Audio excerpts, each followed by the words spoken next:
பச்சை பசேன்னு இறால் மசாலா எப்படி செய்கிறதுன்னு பார்ப்போமா?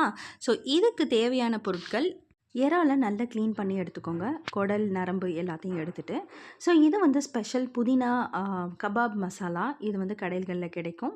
ஸோ நான் கிங்ஸ் பிராண்டோடது எங்கள் வீட்டு சைடில் இருந்தது. ஸோ நான் இதை வாங்கினேன். இந்த மசாலாவை ஆட் பண்ணிவிட்டு 1/2 ஸ்பூன் கர்ட் போட்டிருக்கேன், 1/2 ஸ்பூன் சால்ட் போட்டிருக்கேன்.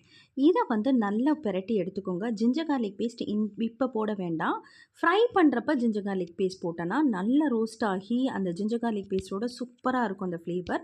ஸோ இந்த மாதிரி ஒரு தடவை ட்ரை பண்ணி பாருங்கள். ஃபஸ்ட்டு இதை மேரினேட் பண்ணி ஒரு 5 மினிட்ஸ்க்கு அதை மசாஜ் கொடுத்துட்டு கொஞ்சம் தனியாக எடுத்து வச்சுருக்கேன். 5 மினிட்ஸ்க்கு அப்புறமா இந்த மாதிரி கடாயில் எண்ணெய் ஊற்றிக்கோங்க. இந்த மாதிரி பேன் மாதிரி எடுத்திங்கன்னா கொஞ்சம் நல்லா ரோஸ்ட் ஆக ஈஸியாக இருக்கும். அண்ட் ஒன்று ஒன்றா எடுத்து பேன் நல்லா காஞ்சிருச்சு, ஒன்று ஒன்றா எடுத்து இந்த மாதிரி ஃப்ரை பண்ணிக்கோங்க. ஸோ ஃப்ரை பண்ணுறப்ப நான் கொஞ்சமாக ஜிஞ்சர் கார்லிக் பேஸ்ட் இப்போ நல்லா கொஞ்சம் ஃப்ரை ஆகட்டும். இந்த மசாலாஸ் எல்லாம் அது உள்ளே நல்லா இறங்கும். இந்த சமயத்தில் நம்ம வந்து ஒரு ஸ்பூன் அளவுக்கு நம்ம ஜிஞ்சர் கார்லிக் பேஸ்ட் போட்டுக்கலாம். நல்லா வந்து ஃப்ரை ஆகட்டும்.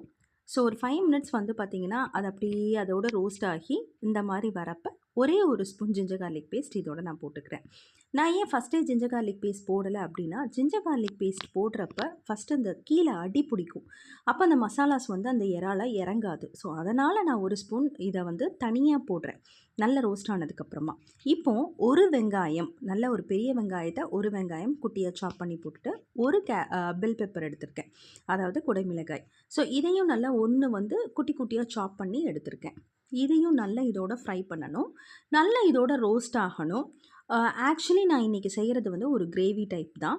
ஸோ இதுக்கு என்னென்ன மசாலாஸ் என்னென்னாக்கா, சின்ன வெங்காயம் கொஞ்சம் ரோஸ்ட் பண்ணி எடுத்திருக்கேன், அது கொஞ்சமாக கொத்தமல்லி, 2 பச்சை மிளகாய், இவ்வளோதாங்க. இதை நல்லா வந்து ஃபைனாக அரைச்சி பேஸ்ட் மாதிரி எடுத்து இதோட ஆட் பண்ணிக்கிறேன்.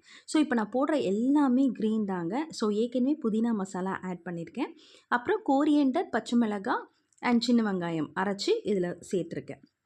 ஸோ எல்லாமே வந்து பார்த்திங்கன்னா ஒன்றா நல்லா கிளறி அந்த பச்சை வாசனை போகணும்.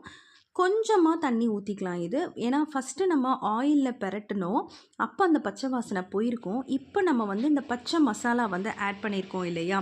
ஸோ அதனால் இதுக்கு வந்து நம்ம வந்து கொஞ்சம் ஆட் பண்ணிக்கலாம். தண்ணி கொஞ்சம் ஆட் பண்ணோம் அப்படின்னாக்கா நல்லா வந்து அந்த பச்சை வாசனை போய் நல்ல ரோஸ்ட் ஆகி ஒரு கிரேவி பதம் வரும். இப்படியே நீங்கள் பண்ணுறதா இருந்தாலும் பண்ணலாம், பட் அந்த பச்சை வாசனை சீக்கிரம் போகாது. ஸோ ஃபைனலாக ஒரு கொத்து கருவேப்பிலை போட்டிங்க அப்படின்னா வேறு லெவல் டேஸ்ட்டுங்க. கண்டிப்பாக ட்ரை பண்ணிட்டு கமெண்ட் பண்ணுங்கள்.